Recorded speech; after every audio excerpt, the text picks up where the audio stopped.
Carla here, also known online as the Beer Babe, at Beer Babe. My name is Mike. I am the Robin to Seacoast Beverage Labs Batman. We can be found on Twitter at @Meredith. Hey, I'm Norman. I'm known online as the Beer Nut or Real Beer Nut on Twitter. Hello, this is Sean Jansen from TwoBeerGuys.com. Brian from Seacoast Beverage Lab, and this is the Seacoast Beverage Lab podcast.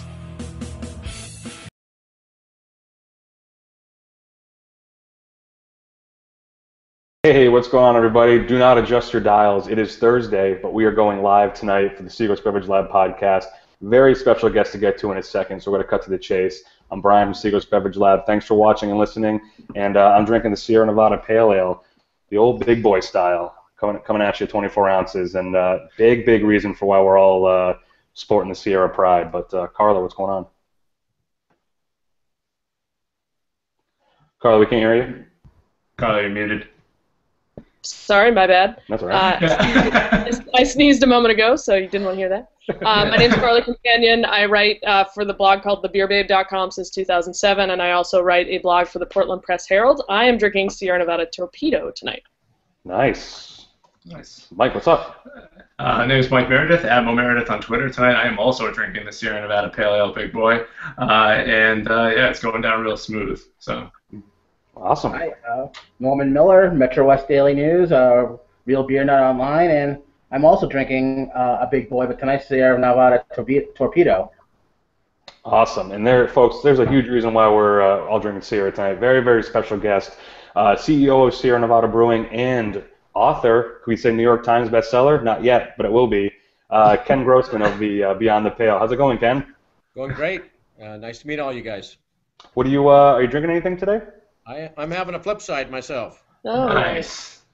Now, we appreciate you guys joining all the way from the West Coast. We wanted to have you on the show, and you graciously agreed to come on and talk about your book. Let's just get right into it. It's a nice book. I'm about 75% of the way through it. I believe Norm finished it, right, Norm? Yeah, I finished Laundromat. Awesome. In time. So, how did the idea of the book, of the legend of Sierra Nevada come to be? Well, as far as the book goes, actually my friend Sam Calgione had approached me, and he wanted to write a book about the early pioneers in the craft movement. And I had agreed to do it. I was getting ready to, at least starting to think about building a new brewery on the East Coast, and I really didn't have a ton of time, but I agreed that if he wrote the chapters, I'd be happy to be interviewed for it. And he was going to interview a few of the other early pioneers, and his project didn't come to fruition. And the editor or publisher, Wiley, approached me directly and said, "You should just write it yourself." And twisted my arm for about 6 months, and I finally gave the go-ahead to do it. That was almost 3 years ago. And I did start to design and build a brewery, and the book dragged on, but I finally got it out here the last couple of months. That's great. Now, were you much of a wordsmith before writing a book? Have you ever written anything of length? I've written some technical stuff. I'm involved in the Brewers Association and the Master Brewers, and Dan Carey and I wrote a pretty significant chapter in the Practical Brewer. We wrote a chapter on fermentation, and that ended up being about 100 pages. It was supposed to be about 30, I think, when we first got it assigned, but we just kept writing away. And I swore I'd never do it again. It took a lot of spent a lot of weekends. My wife wasn't real happy with me that I worked a lot, and then I'd come home and write. But this book was actually fun, going back and digging through a lot of my old history and being able to sort of relive a lot of those early years of brewing. Yeah, I mean, that's the part of the book that fascinated me the most, because I came to age as a beer drinker in early 2000s, late 1990s, when it was a totally different thing. People started breweries, they bought brewing equipment, and they bought, there was a market for craft beer. When you first started, there was nothing. And when you started writing this book, did it bring it all back, how much the industry has grown just based from you struggling to find equipment at old, soda factories, get bottling machines, dairy equipment, and everything, and doing all the fabricating yourself? It must have brought that all back compared to how it is now at the brewery. Yeah, we'd done a pretty good job keeping old records. So we had files dating back and actually organized by year. So I was able to go back to 1978 when I wrote my business plan, and then Wow. into 1980 when I was buying equipment, and I found old ledgers, articles in the paper, and receipts from the first piece of equipment I bought. So that was pretty fun to rediscover that stuff. I hadn't looked at some of it in more than 30 years. Yeah, I was gonna say some of the old photos are cool. I mean, just looking at the stuff you guys actually used. I mean, Well, when I started, I know some of you probably know the history of the time, but in 1978 through 1980, 81, 82, there was really the low point in the U.S. brewing industry with, I think, 44 breweries in existence in 1981. So there was, not a lot of knowledge about beer. There wasn't a lot of selection of beers on the market, at least not domestic beers. Times were very much different than they are today. That's true. Nice. And just because we tend to ask a lot of the brewers and founders when they come onto our show, like what brought them to the industry. So like when you were writing your business plan way back in the day, like what was your true motivator for making great beer, I guess? Making great beer. Where it didn't exist. Yeah.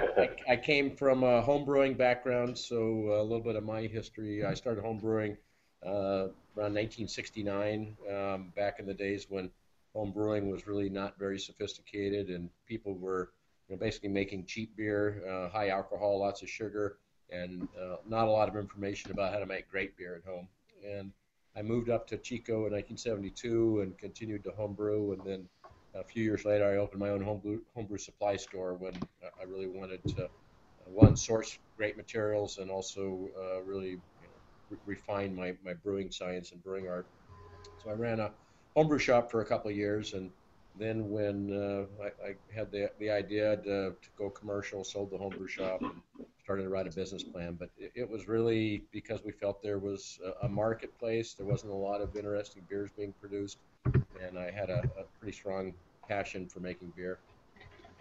Do you think? Excellent.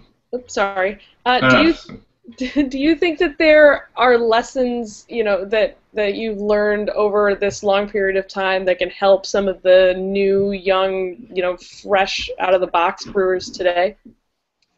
Well, I mean, there's a lot. I think probably the primary one is really to spend the time and energy and focus on producing quality beer. Um, the early years when I started, there were 6 of us in 1980, 81 that had opened 6 new upstart breweries, and that was starting with New Albion, and um, River City and DeBacher Brewing and Cartwright up in Portland. All of them have gone out of business, other than ourselves and Boulder Brewing, which opened about the same time. And everyone struggled with the challenges of making consistent, clean beer batch after batch. We had primitive equipment, but as a company, we knew that if we were going to survive long term, that was going to be what we had to do. And so we dumped batch after batch when we were figuring out how to make consistent beer. Not that it was bad or infected, it just didn't taste the same batch after batch, and we really didn't want to go to market until we could nail that. And so we were struggling. We didn't have any money, but we kept dumping beer and refining what we were doing, to produce what we thought was a consistent pale ale that we wanted to do it. And I think I can speak for other members of the podcast that we appreciate, that's a tough thing to do, to put your time into a beer that didn't turn out that way, and have the guts to say, nope, that's not what we wanted, and kind of get it right first. We've been in the face of a lot of new breweries opening, and some are doing it awesome, and they're doing a great job, and there are others that I wish would pay that extra attention, or at least check themselves and not just release everything that that they've ever brewed. So it's a hard thing to talk about because nobody wants to harsh this awesome attitude that everybody's got going on now, but I think that's a really important thing, so thanks for that. Well, I mean, both. I mean, today it's so much different with the amount of knowledge available, and Right. all the great beers that are out there that back when we started, you didn't have ready access to the Brewers Association with lots of libraries, and there's dozens of books now on quality brewing and things you should be paying attention to as a brewer. When we started, it was either commercial books or homebrewing books, and the few commercial books were really out of England or Germany. There really wasn't much available in the U.S. press that was at least attainable for us. We were fortunate with UC Davis down the road. We would go down and spend days in their library, and I photostatted thousands of pages of old brewing journals. We were brewing with the technology that was probably closer to the 50s at the time, with more hygienic standards with lots of stainless steel. But we were bottle conditioning. We were using whole cone hops. We were doing things that were a little bit older in technology than maybe current day brewing, but it worked for us. I think one of the things I was reading about the book, and I really appreciated that you didn't gloss over some of the bad times you went through, with money problems or your problem with your co-founder and beyond. I mean, was it hard to go through all that stuff again and think about it? Because it's been years and years since some of this stuff has been even thought of. Yeah, I mean, some of it was not the most pleasant thoughts to bring back up. Certainly, my challenges with my partner were a pretty tough time for me and for the company, me personally for sure, with all the stress I was under. But most of it was fun to relive. What I appreciated, hold on a second, sorry. What I appreciated more of from reading is you're quite the handyman, and when you purchase a lot of equipment, you either had to fix it yourself or make it work for your brewery. Was that just pure, I have to get this brewery going under any circumstances? What was the motivation behind trying to work and piece together different pieces of equipment to make the brewery work, just because you felt you had nothing else to go back to, you had to keep going forward with this dream? Again, back in those days, you couldn't go buy a little bottle filler or a little keg filler or keg washer. None of that stuff was available. So if you didn't build it yourself, you didn't have it. And even if we were able to go to Europe and buy some of the small equipment, we could have never raised the money to do that. So it was a do or die. Figure out how to make things work, or you weren't going to be in the brewing business, at least for us at that size. Speaking of that, you didn't have the technology resources and the equipment resources, but you also didn't have, the people resources that brewers have, kind of available to them now, that kind of bank of experience. So just wondering if as we love this industry because it's so collaborative, there are a lot of, camaraderie and people helping each other out. I'm in Portland, Maine, and a lot of the brewers that have started up here have helped each other out when they've needed it. If a piece of equipment breaks, they lend it to one another, and there's a kind of a community built around that. So my question is, do you think that's a long-term thing? Do you think we're ever going to get to that point where people are kind of too competitive to help each other out, or do you think it'll just all find a way? Well, I mean, the industry's got a lot of camaraderie today, and the brewing industry in history has as well. I mean, when we were starting out, I went down to Anchor. Fritz was very helpful. His crew was helpful. I got a lot of his cast-off equipment, but I could call up the Coors Brewery or Anheuser-Busch back then and ask them for help, and they would lend a hand. Today things are a little bit different. Certainly the large brewers are more competitive and probably aren't willing to help each other out, but most all of the small brewers still have a lot of openness and willingness to help out a fellow brewer. We hope we don't lose that. I hope not either.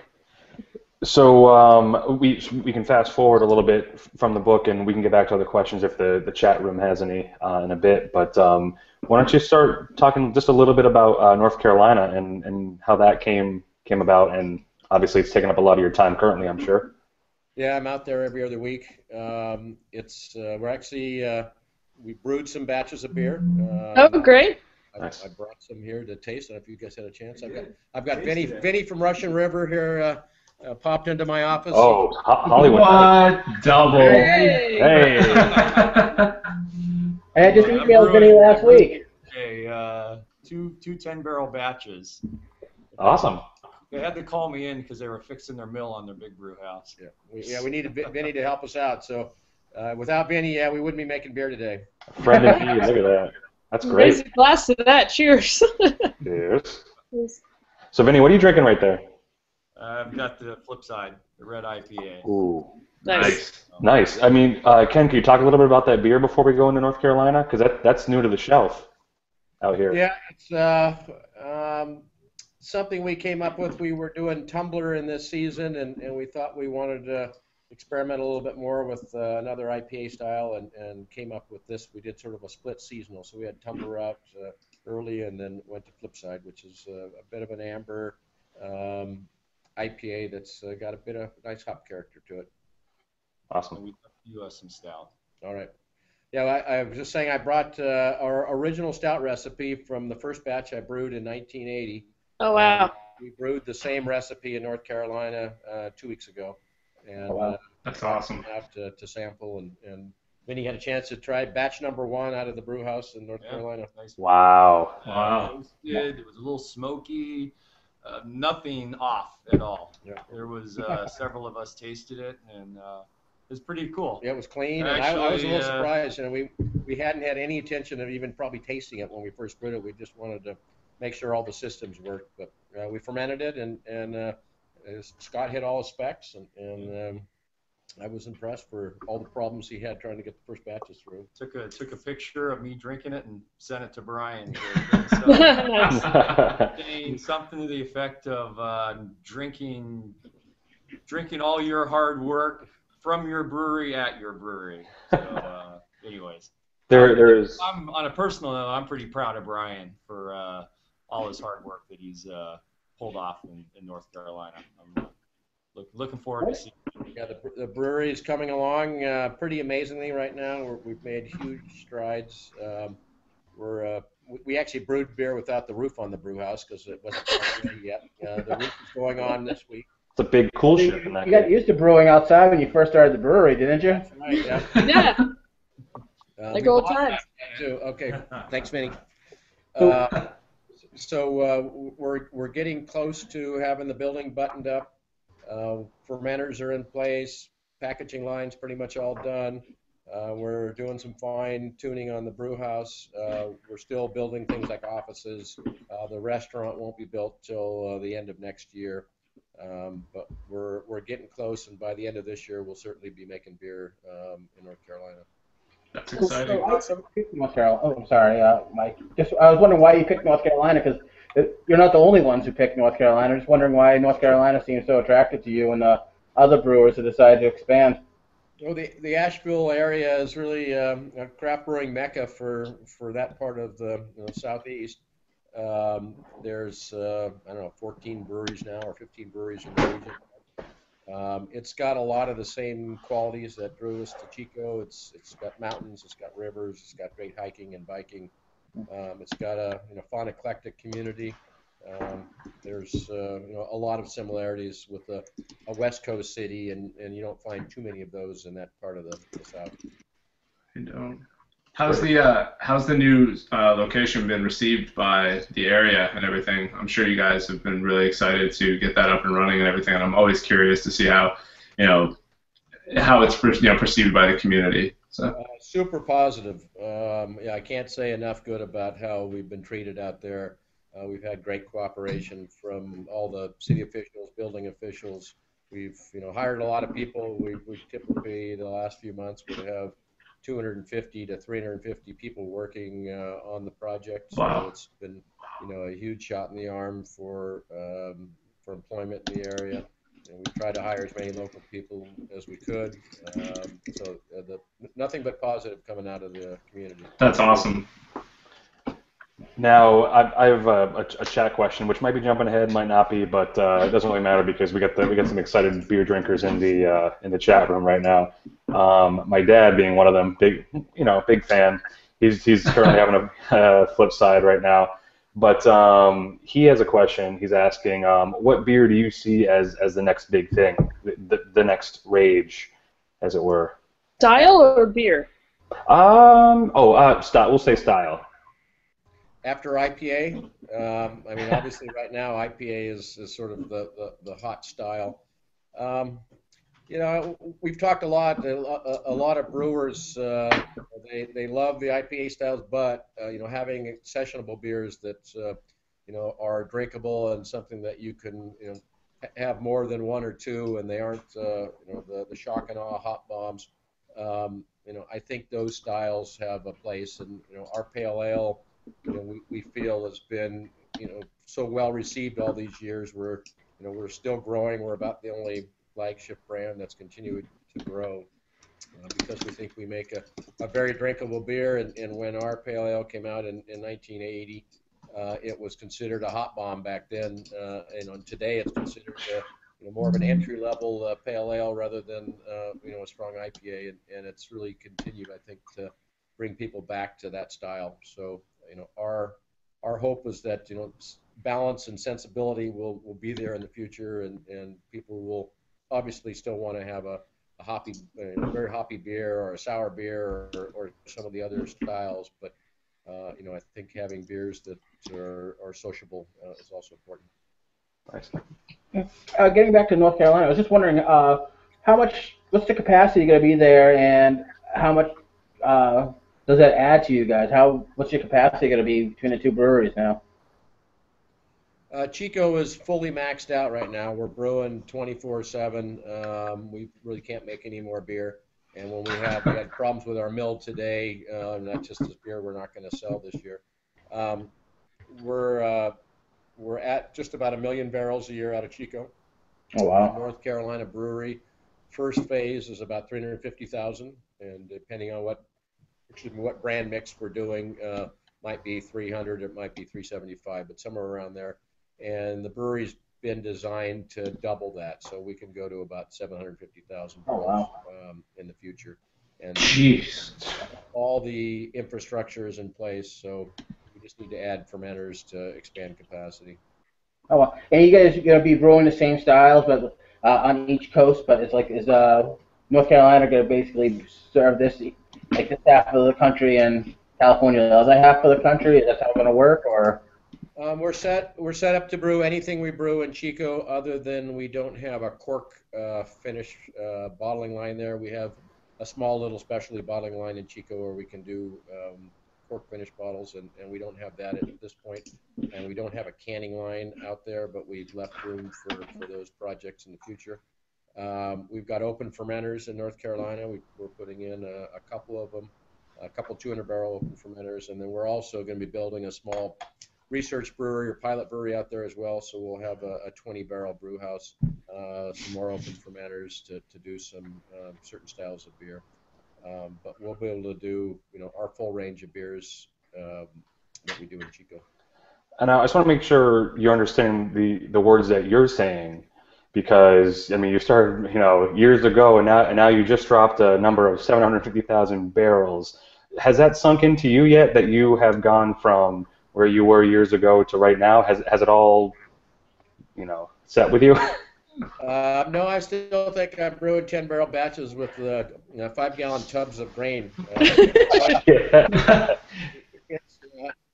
It's sunk in, but it hasn't been like it happened overnight. Every day it's just a little bit more, and we've still tried to stick to our roots, and we're still bottle conditioning. We're still doing the stuff we did our very first batch of beer.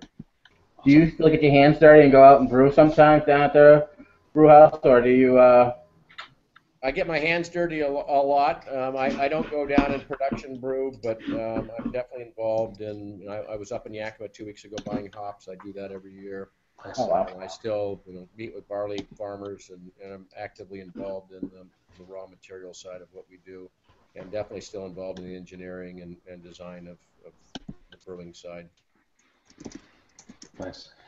Carla, do you have a little question there? Yeah, so we got another one from the chat, and the question is, do you see more breweries that are going to try to expand to both coasts? Meaning, building across the country seems to be the trend lately. Is that going to be something that happens more often, or what's your thoughts on that?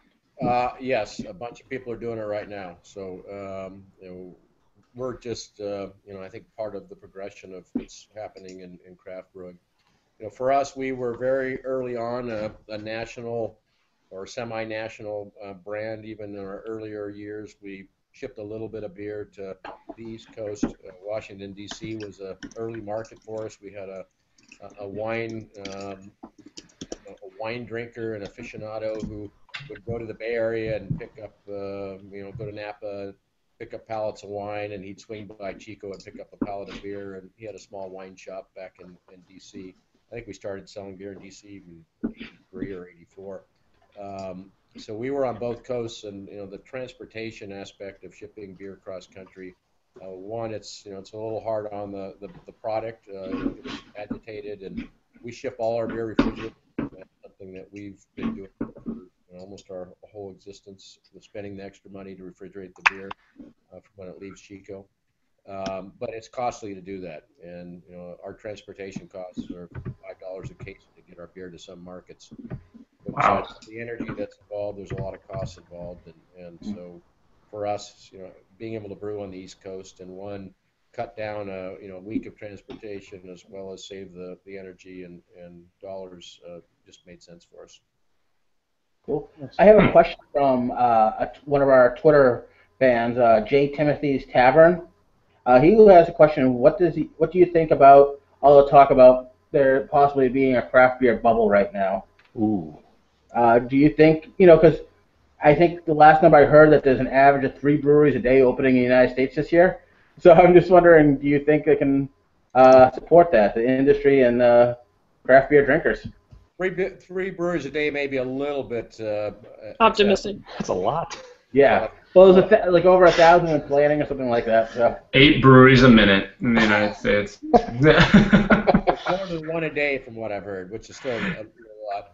I mean, now in 1 month, more breweries will open than existed when I started. That's crazy. Wow.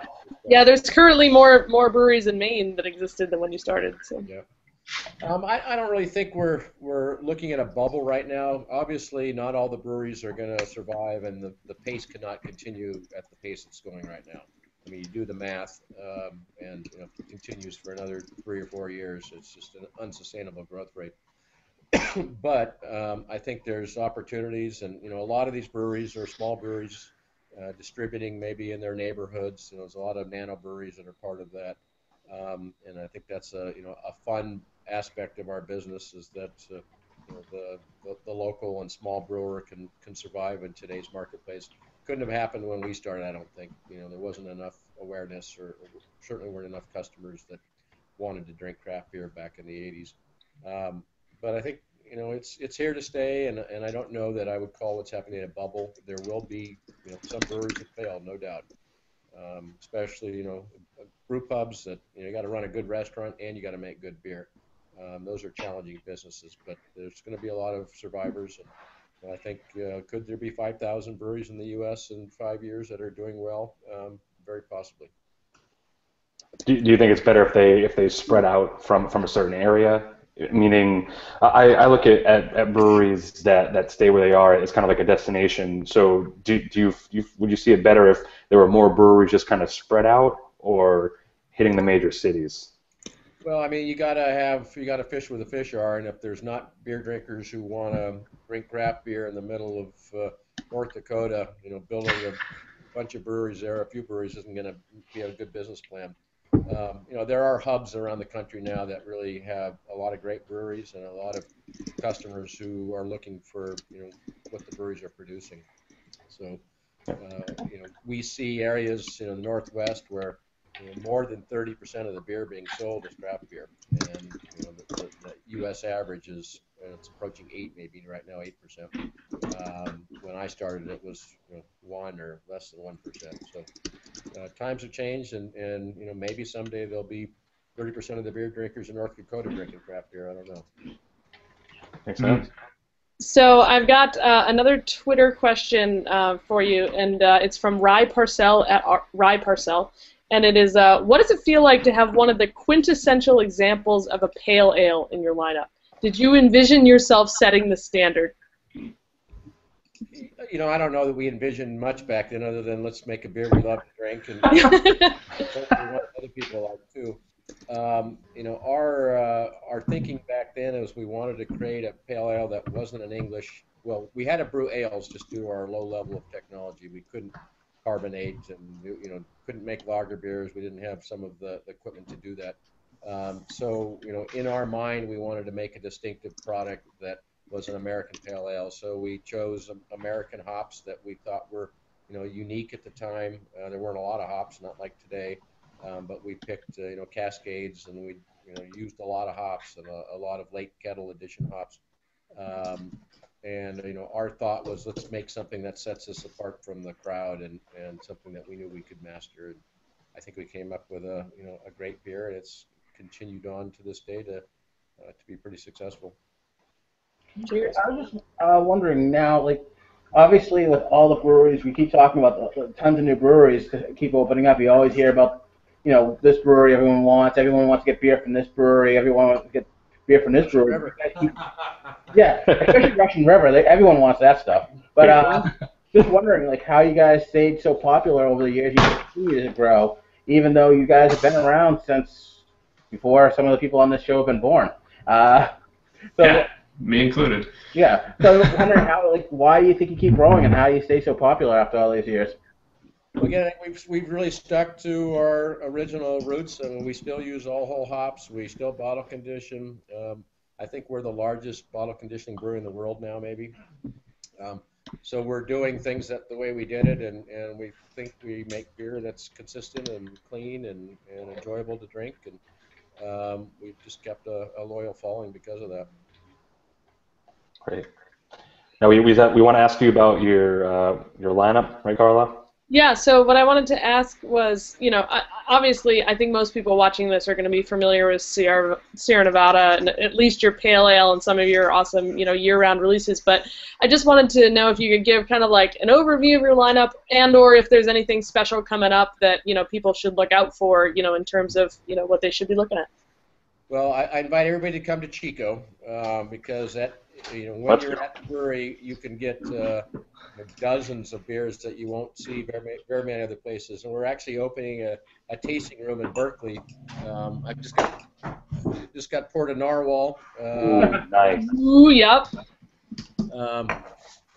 One of them just got spilled on my floor, but yeah, you get it.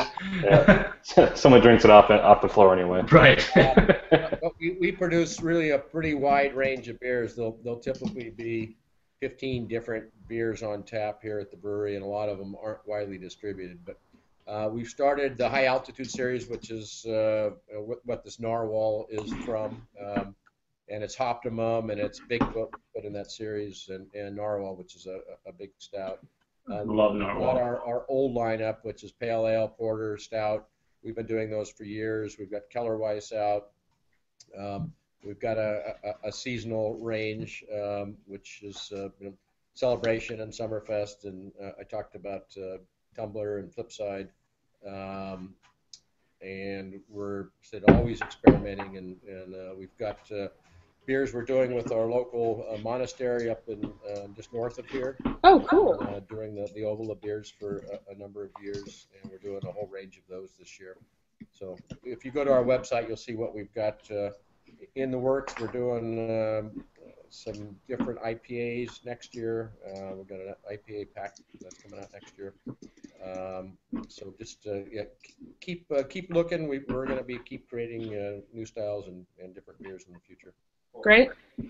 Oh yeah, we're doing. Yeah, Vinny's here. Actually, I completely missed that one.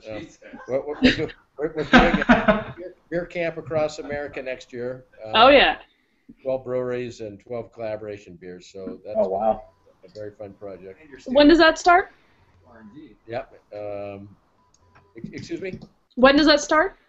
Well, with Vinny's here today to brew some test beers. So there we go. In town, and we've got brewers. We're doing a single fresh wet and wild hop festival next week.